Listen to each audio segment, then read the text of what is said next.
Éclore, rayonner, transmettre. Il est des instants merveilleux qui passent inaperçus. Il est des instants de grâce qui ne peuvent être perçus tant ce qui vous entoure est épais et noirâtre. Vous êtes à l'origine de vos maux créés par le manque d'amour. C'est un constat et non une accusation. Prenez l'exemple de la fleur qui est encore en bouton. Elle évolue dans le même environnement que vous. Elle est entourée de la même vibration, des mêmes instants de couleur sombre, comme vous l'êtes aussi. Seulement, elle ne s'offre pas à la laideur, à la misère de l'esprit, à la décadence, à la division, à la restriction ou à la séparation. Dites-vous bien que vous êtes cette fleur. Certains diront qu'être fleur bleue, c'est être inconscient, rêveur, être au-delà de la réalité du terrain. Dites-vous bien qu'être fleur bleue est tout l'inverse. C'est être dans une vibration qui vous met à l'abri, qui vous protège, qui vous élève. L'esprit est en connexion avec des plans supérieurs. À ce moment-là, vous êtes comme toutes les fleurs, les pieds bien au sol, plantés à la terre, l'esprit relié au ciel, au divin. Quoi qu'il se passe dans l'actualité de votre monde, les fleurs s'en moquent éperdument. Elles mettent toute leur énergie à recevoir leur règne en toute puissance pour se construire. Elles savent que leur éclosion sera le résultat de la joie qu'elles portent en elles, que les siècles passés ont mis en elles la confiance, la délicatesse, la non-violence. Elles savent qu'elles peuvent vous apporter leur couleur, leur senteur et leurs effets vibratoires, ainsi que la reconnexion à la vie, à l'autre monde qui voit le jour petit à petit. Cette fleur que vous êtes doit se reconnaître en tant que création intriquée dans le règne des végétaux, des minéraux, des animaux. Vous avez cette fonction-là, être tels ces autres règnes au service de la vie, de la nature, de la beauté. Votre essence divine vous réunit tous dans ce même égrégore. Vous êtes agités, éparpillés. Regardez une fleur. Est-elle inquiète de son devenir?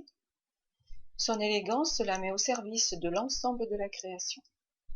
Sa liberté se résume dans le fait qu'elle vient accomplir un cycle, éclore, rayonner, transmettre. Éclore est la puissante force de vie. C'est votre enfance qui met la joie dans votre corps, dans vos cellules. Tout l'avenir est en construction à ce moment-là. Le rayonnement est votre beauté, surtout intérieure. Ce qui vient de l'intérieur, qui touche à votre esprit divin pour venir rayonner. Telle une fleur, tout part de son centre, de son cœur, pour se dissimuler dans chaque pétale, dans sa splendeur. Elle va illuminer votre regard. Elle vous touche rien que par votre regard. Elle émane toutes les vertus par un simple regard posé sur elle avec les yeux du cœur.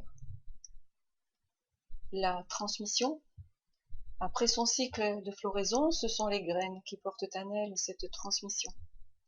Les graines, la semence, sont le reflet de ce qu'elle aura vécu, rayonné, émané. Par cette métaphore, vous comprenez que votre inquiétude, la division, le manque de joie, de confiance, la séparation sont ce que vous allez transmettre. Si la fleur est dans le même état que vous l'êtes, que votre humanité l'est, eh bien vous allez continuer à semer des graines avec peu de résistance, tant physique que mentale. Cette comparaison est tellement réelle. Vous êtes des fleurs. Vous avez la même puissance en votre être divin. Vous êtes aidés à vous maintenir dans votre état actuel par un pan de vos dirigeants. Voyez comme vous pouvez émaner de l'esprit dans toutes choses, dans votre corps, dans vos cellules comme dans vos actes. La fleur s'offre au monde, à ses voisines, à ses pollinisateurs. Elle offre du merveilleux, du subtil. Elle éloigne les prédateurs par ses facultés innées. Votre fonctionnement est à l'identique. Vous êtes cette fleur, ce rayonnement. Vous êtes cette conscience. La joie est votre moteur et la foi votre essence. L'un ne va pas sans l'autre. Que vos couleurs inondent votre monde. Que votre cœur s'ouvre tel un bouton de rose un peu plus chaque jour. Alors, si on vous dit que vous êtes fleur bleue, ce n'est plus une remontrance. Prenez-le comme une force. Le royaume des fleurs prendra cela pour lui, et à travers lui, vous rayonnerez la bienveillance, la beauté, la douceur, l'élégance, la paix et l'harmonie. Le royaume des fleurs est inscrit en vous. Les fleurs sont vos alliés pour semer les graines solides, pour transmettre la force, la paix, l'espérance, la béatitude pour que l'humanité atteigne son évolution promise et attendue. Tout est dans l'art de voir et de concevoir la vie. Tout est en devenir tel que vous le portez dans votre cœur. Le cœur de la fleur est son centre. Il se dégage un halo de senteurs et de couleurs qui signe l'harmonie parfaite de la rencontre de la matière et de l'esprit. À vous les fleurs bleues, d'œuvrer avec force, persévérance, obstination, quel que soit le regard posé sur vous. Un regard d'incompréhension? Peu importe. Un regard accusateur? Peu importe. Il y aura toujours quelqu'un qui vous comprendra, et puis, à quoi bon attendre un regard bienveillant? Vous aurez semé par vos graines ce que votre cœur de fleur bleue avait à rayonner. Alors, dans la confiance et la paix du cœur, semez. Semez sans vous soucier de la qualité de la récolte, parce que vous savez que tôt ou tard, vous en recevrez les bénéfices. À vos cœurs pleins de graines d'amour pour soigner une humanité en perdition. Merci.